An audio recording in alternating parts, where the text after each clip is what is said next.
আওয়ামী লীগ হচ্ছে স্বাধীনতার দল আর দেশের সব থেকে পুরানো দল। আওয়ামী লীগ মুছে যাবে না। আওয়ামী লীগ ফেরার প্রশ্ন না। আওয়ামী লীগ দেশে আছে।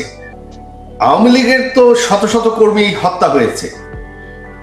যারা তাদেরকে হত্যা করেছে তাদেরকে কিন্তু এই সরকার ইনডেমনিটি দিয়েছে, আইনগতভাবে ইনডেমনিটি দিয়েছে যে যারা প্রোটেস্টার তাদের কোনো আইন, তাদের বিরুদ্ধে কোনো আইনগত বিচার হবে না। তো আপনি এক হাতে আপনি হত্যাকাণ্ডর ইনডেমনিটি দিচ্ছেন, আরেক হাতে আপনি ক্ষমা চাচ্ছেন, ক্ষমার দাবি করছেন। সেটা কিভাবে হয়? সেটা আওয়ামী লীগের যে 16-17 বছর, এটা যে অর্থনৈতিক অগ্রগতি, উন্নয়ন, আইন শৃঙ্খলা, জঙ্গিবাদের বিরুদ্ধে যে শক্তিশালী অবস্থান, এরকম শান্তিপূর্ণ সময়, এরকম অর্থনৈতিক উন্নয়ন বাংলাদেশের ইতিহাসে কোনোদিন হয়নি। আর এটা বাংলাদেশের মানুষ আরো গত 1.5 বছর টের পেয়েছেই। এখন যেই সরকারই আসুক আগামীতে দেখা যাবে, কারণ আওয়ামী লীগের রেকর্ড কেউ ম্যাচ করতে পারবে না। একদম সরাসরি প্রশ্ন থেকে একেবারে সরাসরি প্রশ্নতে ঢুকে যাই।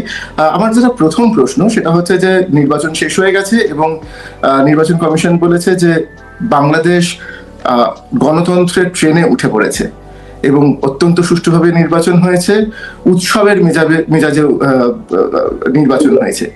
কি বলবেন আপনি? এটা তো একটা সম্পূর্ণ সাজানো নির্বাচন হলো, মানে সুষ্ঠু আর উৎসবের নির্বাচন কিভাবে হয়? রাতের থেকেই আপনার ভোট কেন্দ্র দখল, রাতের থেকেই আপনার গোপন ভোট শুরু, দুই প্রার্থীদের মধ্যে তাদের মধ্যে সহিংসতা, হামলা, ভোট কেন্দ্রের উপর হামলা। এই তথ্য তো সারা রাত ধরে বেরোচ্ছে, সারা দিন ধরে বেরোচ্ছে। আর আপনার মানুষ কতটা অংশগ্রহণ করতে গিয়েছে, আপনাদের অফিসিয়াল তো সংখ্যা সকালবেলা সামান্য একটু ছিল, তারপর তারা বাড়াচ্ছে দিনের। তবে ভোট কেন্দ্রে দেখা যায় মাঝে মধ্যে কিছু লোক আছে, কিছু কেন্দ্রে লোক আছে, বা তাছাড়া লোকজন নাই। তারপর আপনার অনেকেই যারা ভোট দিতে যাচ্ছে গিয়ে দেখছে যে তাদের ভোট অলরেডি দেওয়াই হয়ে গেছে। সো এটা তো কোনো নির্বাচনই হয়নি। আপনি যেটা বলছেন, আপনি যে অভিযোগ তুলছেন, আমরা ইতিমধ্যেই আপনার মা এবং বাংলাদেশের সাবেক প্রধানমন্ত্রী শেখার বিবৃতি পেয়েছি এবং সেখানে তিনি বলেছেন যারা ভোট দেননি তাদেরকে তিনি স্বাগত জানিয়েছেন। আমার প্রশ্ন হচ্ছে যে আজকে যেই নির্বাচন আমরা দেখেছি, আমার যে সহকর্মীরা বাংলাদেশে আছেন তারা যেভাবে সেখান থেকে কাভার করছিলেন, তারা বলছিলেন মানুষ আসছেন এবং ভোট দিচ্ছেন। আমি যদি ঠিক এর আগের নির্বাচনের প্রসঙ্গে যাই, যে নির্বাচন আমরা এর আগে দেখেছি, সেখানে কিন্তু বারবার এই অভিযোগ উঠেছে। 2024-এর নির্বাচনে অভিযোগ উঠেছে, 2018 নির্বাচনে অভিযোগ উঠেছে। আপনার মনে থাকবে যে বলা হয়েছে রাতের নির্বাচন, 2018-এ বলা হয়েছিল রাতের নির্বাচন। এর আগের বারের যে নির্বাচন আমরা দেখেছি, সেখানে আমরা দেখেছি সব মিলিয়ে 40% মতো ভোট পড়েছিল, 40% ভোট পড়েছিল। সুতরাং আপনারা আজকে যে অভিযোগটা আনছেন সেটা কতটা ভ্যালিড বলে আপনার মনে হয়? আপনি বলছেন সেই 2014 সালের নির্বাচন যেখানে বিএনপি বয়কট করেছিল। এখানে তো কেউ বয়কট করে না, এখানে বাধ্যতামূলক গায়ের জোরে। আমি 2024-এর নির্বাচনে 40% মতো ভোট করেছি। 2024-এও আমরা তো, এটা তো তখন আপনার বিএনপি নিজের ইচ্ছায় বয়কট করেছিল, এটা তো কেউ বাধ্য করে নাই তাদেরকে। আমরা চেষ্টা করেছিলাম তাদেরকে নির্বাচনে আনতে। তবে এখন তো আপনার বাধ্য করে গায়ের জোরে, আপনার শুধু আওয়ামী লীগ না, আপনার বাংলাদেশের যতই আপনার প্রগতিশীল দল তাদেরকে বাদ করা হয়েছে, তাদের নেতা কর্মীরা জেলে, তাদের অফিস টফিস কিছুই নেই, পুড়িয়ে ফেলা হয়েছে, তাদেরকে কোনো ক্যাম্পেইন করতে দেওয়া হয়নি। তাহলে এটা গণতান্ত্রিক কিভাবে বলা যায়? আপনি যদি একটা দেশের অর্ধেক দলকে বাদ দিয়ে নির্বাচন করেন, সেটা কিভাবে গণতান্ত্রিক বা গ্রহণযোগ্য হয়? ভোটের সংখ্যা এখন পর্যন্ত 50% ক্রস করে নাই, আর এখানে তো অনেক কারচুপি হয়েছে। তার মানে দেশের অর্ধেক মানুষের বেশি কিন্তু এখনো ভোট দেয় এই নির্বাচন।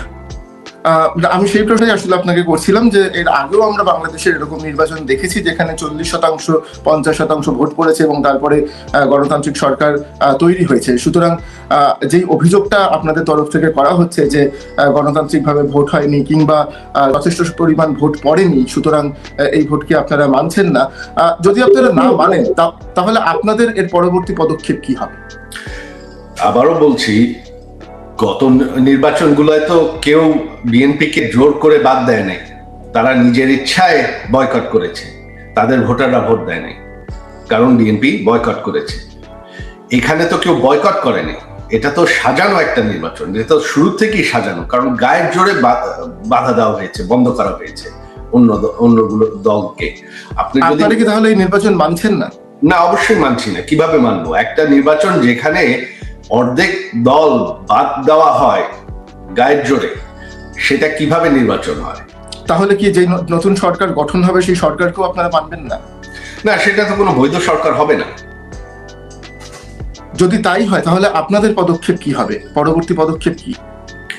আমাদের পদক্ষেপ হবে যে এটা দেশের মানুষ দেখতে পারবে, যেই ক্ষমতায় আসুক দেশের মানুষ এটা বুঝবে, দেশের দেখা যাবে যে দেশের পরিস্থিতি কি হয়। গত 1.5 বছরে যা হয়েছে সেটা তো আমরা দেখেছি। আপনার কোনো আইন শৃঙ্খলা নেই, অর্থনীতি পড়ে গেছে, আরো হবে। আমি এখান থেকে আপনাকে একটা প্রশ্ন করতে চাই। আমরা দেখেছি যে বিএনপির চেয়ারম্যান যারা তারেক রহমান, তিনি কিন্তু একটি সাক্ষাৎকারে, রয়টার্সকে একটি সাক্ষাৎকারে তিনি বলেছেন যে শেখ হাসিনার যারা ছেলে মেয়ে তারা যদি বাংলাদেশের রাজনীতিতে আসতে চান তাহলে তারা স্বাগত। আপনি কি তাহলে বাংলাদেশের যেই পরবর্তী রাজনীতি, সেই রাজনীতির ময়দানে নামছেন, বা আপনার মায়ের সঙ্গে এই বিষয়ে কোনো কথা হয়েছে?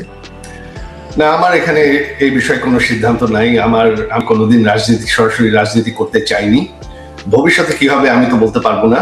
তবে দেশের রাজনীতিতে কে আসবে এটা দলের কর্মীদেরই নির্ধার করতে হবে, দেশের যারা আমাদের সাপোর্টার তাদেরই নির্ধার করতে হবে। এটা আমার দায়িত্ব না। আমি তো তাদেরকে বলে দিতে পারি না। তো আমি সারা জীবনই বিদেশে, আমি আমেরিকা এখন 31 বছর ধরে আছি, এখানে আমি শান্তিতেই আছি। তো ভবিষ্যতে কি হবে সেটা ভবিষ্যতে দেখা যাবে। তবে বর্তমানে তো বাংলাদেশের ভবিষ্যৎ ভালো মনে হচ্ছে না। আপনার রাজনৈতিক বিষয় নিয়ে, আপনার রাজনৈতিক অবস্থান নিয়ে আমি আরেকটু প্রশ্ন করতে চাই আপনাকে। তার কারণ আমরা দেখেছি যে জুলাই গণ অভ্যুত্থানের পর থেকে যত আলোচনা হয়েছে বাংলাদেশের রাজনীতি নিয়ে, আপনি কিন্তু বারবার মুখ খুলেছেন, আপনি কিন্তু বারবার বিভিন্ন রকমের কথা বলেছেন এবং রাজনৈতিক কমেন্ট করেছেন। আপনি দেশের ভবিষ্যৎ, আওয়ামী লীগের ভবিষ্যৎ নিয়ে কথা বলেছেন। আপনি বলেছেন আপনার মা সরাসরি আর রাজনীতিতে থাকবেন না, যা নিয়ে কিন্তু আমরা দেখেছি আওয়ামী লীগের মধ্যে একটা দ্বিধা তৈরি হয়েছে, আওয়ামী লীগের মধ্যে একটা ভাব তৈরি হয়েছে। আমি এই প্রশ্ন দিল্লিতে আওয়ামী লীগের নেতাদেরকে করেছিলাম এবং তারা বলেছেন দল এমন কোনো সিদ্ধান্ত নেয়নি। আপনার কি মনে হয় যে আওয়ামী লীগের মধ্যে একটা ভাঙন তৈরি হচ্ছে? না, আওয়ামী লীগের মধ্যে ভাঙন তৈরি হবে না। আওয়ামী লীগ ঐক্যবদ্ধ আছে, আওয়ামী লীগ নির্যাতিত এখন। তো এইখানে তো আপনার ভাঙন হওয়ার প্রশ্নই উঠে না, কারণ আমাদের হাজার গত কয়েক সপ্তাহের মধ্যেই আমাদের 20,000-এর উপর গ্রেফতার হয়েছে। গত 1.5 বছরে আমাদের হাজার নেতারা, কর্মীরা জেলে আছে এখনো কোনো বিচার ছাড়া। আর বাকিদের তো দেশ ছেড়ে, অনেকের হাজারের দেশ ছেড়ে ভেঙে যেতে হয়েছে, কারণ তাদের বাড়ি ঘর পুড়িয়ে দেওয়া হয়েছে। আমার যে নিজের বাড়ি, আমার বাবার বানানো বাড়ি, সেই 40 বছর পুরানো বাড়ি, ওই বাড়ি পুড়িয়ে দেওয়া হয়েছে। তো এখন তো বাংলাদেশে কোনো গণতান্ত্রিক পরিস্থিতিই নাই। তো সেখানে রাজনৈতিক দলের কি হবে এটা এখন চিন্তা করে কোনো লাভ নেই, এটা ভবিষ্যতেই দেখা যাবে। আমি আবার আপনাকে একটা প্রশ্ন করতে চাই, যেটা আমি শুরুতেই আপনাকে যে প্রশ্ন করেছিলাম, যে আপনি এবং আওয়ামী লীগ বাংলাদেশের ভবিষ্যৎ কিরকম ভাবে দেখছে? আপনাকে মনে হয় যে এই নির্বাচনের পরে, নতুন সরকার গঠনের পরে আওয়ামী লীগ সত্যি দেশে ফিরতে পারবে? এবং যদি ফেরে তাহলে কিরকম ভাবে ফিরবে? নতুন মোড়কে ফিরবে? নতুন প্রজন্ম আওয়ামী লীগের দায়িত্ব গ্রহণ করবে, নাকি কি হবে? আপনারা কি ভাবছেন? আওয়ামী লীগ হচ্ছে স্বাধীনতার দল আর দেশের সব থেকে পুরনো দল। আওয়ামী লীগ মুছে যাবে না। আওয়ামী লীগ ফেরার প্রশ্ন না, আওয়ামী লীগ দেশে আছে। এই দেখেন, এই নির্বাচনে দেশের অর্ধেকের বেশি মানুষ কিন্তু ভোট দেন, তারা বেশিরভাগ আওয়ামী লীগের সমর্থক। তো আওয়ামী লীগ দেশে আছে, নেতৃত্ব সেটা প্রশ্ন, সেটা ভবিষ্যতে দেখা যাবে। আপনি যে বলছেন আওয়ামী লীগ দেশে আছে, এখানেই আমার প্রশ্ন।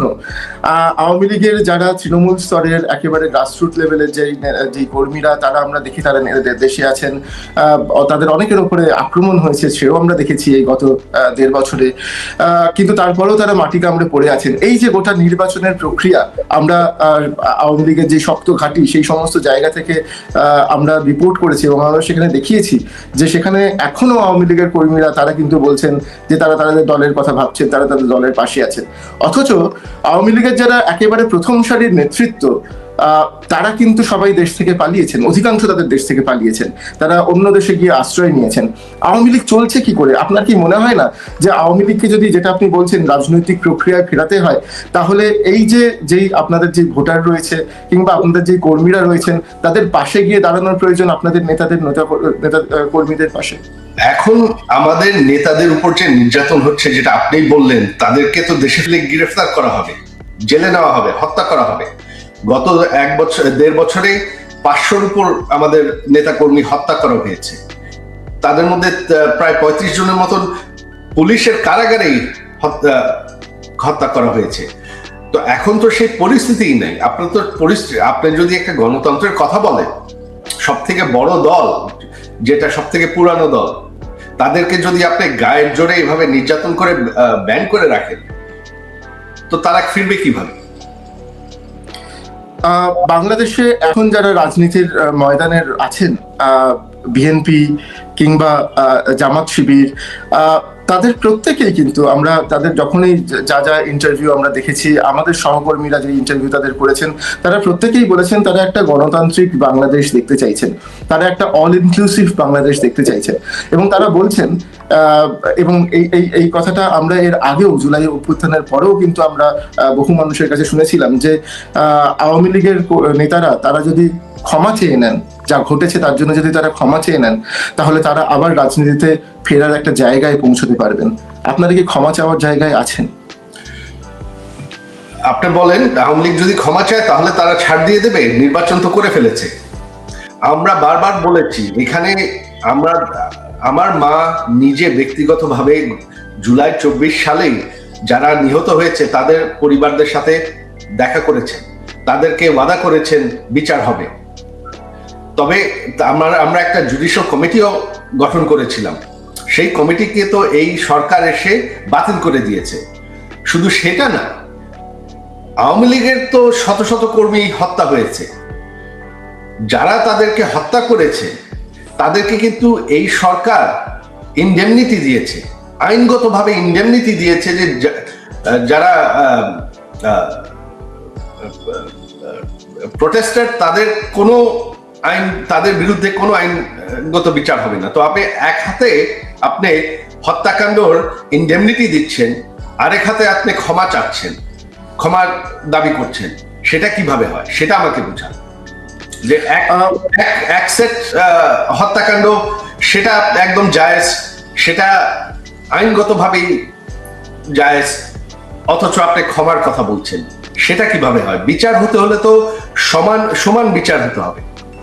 কিন্তু আপনার কি মনে হয় না যে জুলাই আগস্ট মাসে যেই ঘটনা ঘটেছিল, সেই সময় যারা সরকার ছিল, আপনার মা তখন প্রধানমন্ত্রী ছিলেন, এই গোটা বিষয়টাকে আরো অন্যরকম ভাবে, আরো মানবিক জায়গা থেকে হ্যান্ডেল করা যেত? আমাদের উপর যেভাবে নির্যাতন করা হয়েছে, এখানে তো কারো কথা বলারই সুযোগ ছিল না। এখন 1.5 বছর হয়ে গেছে, তো এখন আর কি বিষয় থাকে? যেভাবে আওয়ামী লীগের উপর নির্যাতন করা হয়েছে, এগুলো যদি আপনি মেনে নিতে পারেন, তাহলে আওয়ামী লীগের আর কি থাকে বলার? আমি আবার জেল দেওয়া, আওয়ামী লীগকে হত্যা করা একদম এটা কোনো ব্যাপারই না। তাহলে আর ক্ষমা চাওয়ার কি থাকে? আমি আবার একটা প্রশ্নে ফিরে যাচ্ছি আপনার কাছে, যে প্রশ্ন দিয়ে আমি শুরু করেছিলাম। সেটা হলো যে বাংলাদেশের এখন যেই রাজনৈতিক পরিস্থিতি যেই জায়গায় এসে দাঁড়িয়েছে, তার কারণ আমরা জানি যে গত 1.5 বছরে ইন্টারিম সরকার ছিল, সেই ইন্টারিম সরকারকে আপনারা একরকম ভাবে দেখেছেন। এখন একটা নির্বাচন হয়েছে, সেই নির্বাচনের পরে নতুন সরকার তারা ক্ষমতায় আসবে।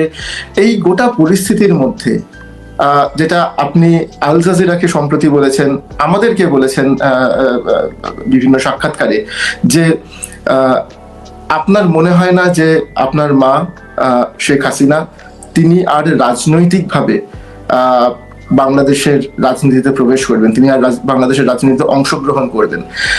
আপনি কি এখনো আপনার এই বক্তব্যে একই জায়গায় দাঁড়িয়ে আছেন? তিনি বহুত আগে রিটায়ার করতে চেয়েছিলেন, তিনি আসলে এত বছর রাজনীতি করতে চান না। তো তিনি কি করবেন এটা ওনাকেই জিজ্ঞেস করতে হবে, তবে আমার আর মনে হয় না। তো সেটা আবার বলছি যে ভবিষ্যতে কি হবে আমি বলতে পারি না, তবে তিনি বহুত বছর ধরেই 2018 আগের থেকেই তিনি বলছেন তিনি রিটায়ার করতে চান। এটা কি একটা পারিবারিক প্রেশার? না, এটা আপনারা চাইছেন না? আপনারা চাইছেন না? জি, আপনারা চাইছেন না? না, আমাদের কোনো প্রেশার নাই। তিনি একজন স্বাধীন ব্যক্তি, ওনার সিদ্ধান্ত তিনি নেবেন। আমি আমার শেষ প্রশ্ন, যেই প্রশ্ন আমি আপনাকে আগেও করেছিলাম, আমি আরো একবার আপনাকে জিজ্ঞেস করতে চাই। আমরা দেখেছি যে বলা যেতে পারে যে বাংলাদেশের এখন একটা নতুন অধ্যায় শুরু হয়েছে। দীর্ঘদিন ধরে আমরা দেখেছি শেখ হাসিনা তিনি ক্ষমতায় ছিলেন, আমরা দেখেছি তারেক রহমানের মা তিনি দীর্ঘদিন ক্ষমতায় ছিলেন। তিনি এই দুজনের মধ্যে বাংলাদেশের রাজনীতি দীর্ঘদিন ধরে চালিত হয়েছে। খালেদা জিয়া এখন আর নেই, তিনি মারা গেছেন। তারেক রহমান তার পরবর্তী প্রজন্ম ক্ষমতায় এসছেন, রাজনীতিতে এসছেন, বাংলাদেশের রাজনীতিতে যোগ দিয়েছেন। আপনারা কি আপনি বা আপনার বোন, আপনারা কি বাংলাদেশের রাজনীতিতে কোনোভাবে যাওয়ার কথা ভাবছেন? না, আমাদের সেরকম কোনো চিন্তা নেই। তবে বাংলাদেশে এখন ভবিষ্যৎ কি হবে, আপনার যেটা বললেন যে হ্যাঁ আওয়ামী লীগ যে এত বছর ক্ষমতায় ছিল, তার আগে আওয়ামী লীগ বিএনপি দুদলই ক্ষমতায় ছিল। তবে একটা জিনিস বাংলাদেশের মানুষ অলরেডি বোঝে, এবং আরো ভবিষ্যতে দেখা যাবে যে আওয়ামী লীগের যে 16-17 বছর, এটা যে অর্থনৈতিক অগ্রগতি, উন্নয়ন, আইন শৃঙ্খলা, জঙ্গিবাদের বিরুদ্ধে যে শক্তিশালী অবস্থান, এরকম শান্তিপূর্ণ সময়, এরকম অর্থনৈতিক উন্নয়ন বাংলাদেশের ইতিহাসে কোনোদিন হয়নি। আর এটা বাংলাদেশের মানুষ আরো গত 1.5 বছর টের পেয়েছেই। এখন যেই সরকারই আসুক আগামীতে দেখা যাবে, কারণ আওয়ামী লীগের রেকর্ড কেউ ম্যাচ করতে পারবে না।